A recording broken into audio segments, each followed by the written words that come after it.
On i ona u potrazi za bračnom harmonijom, očevi i majke. Kod apostola Pavla postoje divne reči upućene supružnicima. Te reči kao da pokazuju smisao braka, te ih je crkva uključila u činoposjedovanje svete tajne venčanja. Žene, slušajte svoje muževe kao Gospoda, jer je muž glava ženi kao što je i Hristos glava crkvi. I dalje, muževi, ljubite svoje žene kao što i Hristos ljubi crkvu i sebe predade za nju. Efesima 5:22-25. Veliko je muškačevo prizvanje. On nije samo glava ženi, prizvan je da štiti i donosi odluke važne za celu porodicu. On se poredi sa Hristom. Može li šta veće biti od toga? Hristos ne samo da voli svoju crkvu, on je i pastir koji dušu svoju polaže za svoje ovce. Ali Hristos nije samo suprug crkve, on je i njen otac.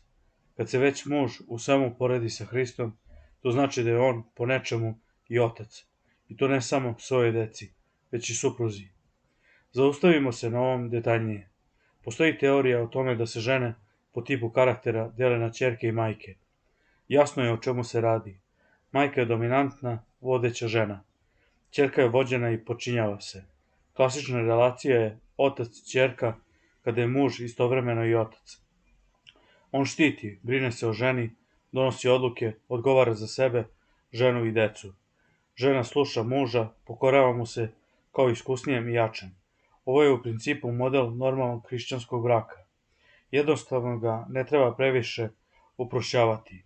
Jasno je da uspešna odrasla žena nije devojčica adolescent, ali ima i različitih očeva. Očevima nazivamo i sveštenike. Postoje i kumovi, duhovni očevi. Jasno je da oni nisu naši roditelji. Oni su naši savetnici, rukovodioci, oni koji nam mogu dati savet, pomoć, odgovarati za nas pred Bogom. Žena se udaje, odlazi iz roditeljskog doma gde su je odgajali, vaspitavali, brinuli se o njoj i odlazi mužu koji joj postaje neka vrsta oca. U Bibliji se za muškarca kaže da to će ostaviti čovjek oca svojega i mater svoju i prilijepit će se k ženi svojoj i bit će dvoje jedno tijelo. 1. Mojsijeva 2:24. Šta to znači? To da muškarac ostavlja majku, ženu koja se brinula o njemu, davala mu svoju toplinu i dobrotu, ali odrastajući, stupajući na poprište zrelog, odgovornog života, on i dalje ima potrebu za ljubavlju, nežnošću i brigom. Žena mu u ovome zamenjuje rođenu majku. Setimo se da i sveštenikovu ženu nazivamo matuškom. Ona postaje majka ne samo parohijanima, već i svom mužu, podržavajući ga u teškom svešteničkom služenju. Nejednom sam čuo kako u nekim porodicama muževi nazivaju svoje žene mama. I ne samo zato što je ona majka njegove dece, već zato što je on tako navikao od detinjstva. Muškarac u ženi još vidi i majku. Naravno, roditelje ne može niko da nam zameni.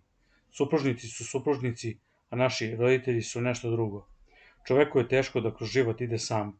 Stoga kroz detinjstvo idemo zajedno s roditeljima. A kroz život odraslih zajedno sa svojim supružnikom.